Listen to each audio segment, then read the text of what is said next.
Thank you for being here. I'm glad at least we can agree on one thing, that political violence is unacceptable, no matter where it comes from. But I want to talk about the leadership and what some leaders have said, which I believe has contributed to that political violence. In 2018, when Nancy Pelosi was asked about policies she disagreed with, instead of saying she would do her job and legislate or try to persuade people to the contrary, she replied, "I just don't even know why there aren't uprisings all over the country, and maybe there will be." About that same time, Kamala Harris was asked about being stuck in an elevator with President Trump, Mike Pence, and Jeff Sessions. And she replied while laughing, "Does one of us have to come out alive?" And then there's this. In March 2020, the majority leader of the United States Senate, Chuck Schumer, said about Supreme Court justices the following: "I want to tell you, Gorsuch, I want to tell you, Kavanaugh, you have released the whirlwind, and you will pay the price. You won't know what hit you." In August 2020, Representative Ayanna Pressley said, "There needs to be unrest in the street," encouraging rioters. Then Maxine Waters said in 2021 that Democratic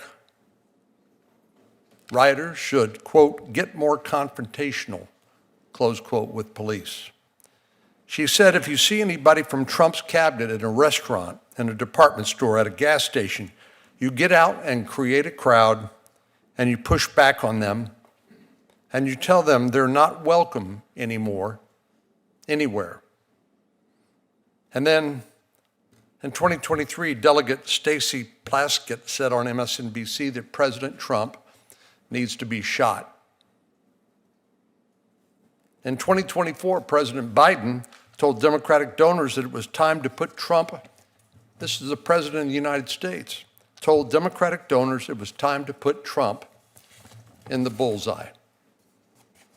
And recently, Alexandria Ocasio-Cortez posted in an Instagram story that people should resist ICE.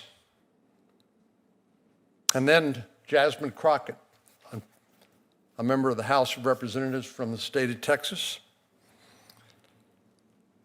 Kayla Hamilton was a young woman who was sexually assaulted and strangled to death by an illegal alien, an MS-13 member.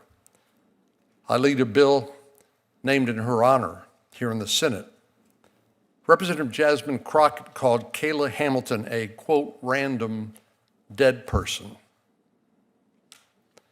We've talked about the person, the would-be assassin that was going to kill Justice Kavanaugh. And of course, the assassination attempts on President Trump. Does everybody on the panel feel like or believe that the individuals who actually commit acts of violence should be held accountable? Would you raise your hand? So we agree.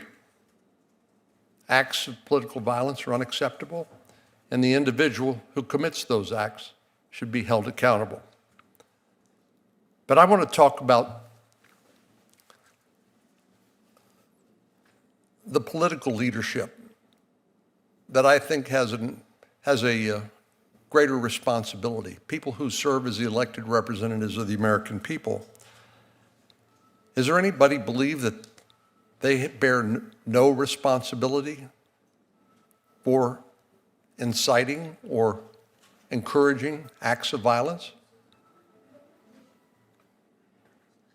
Well, we've always had, in our course of our nation's history, people who are ideologically driven to violence, anarchists, maybe the historical antecedent of Antifa, people motivated by ideological reasons. But I believe that leaders elected to Congress should not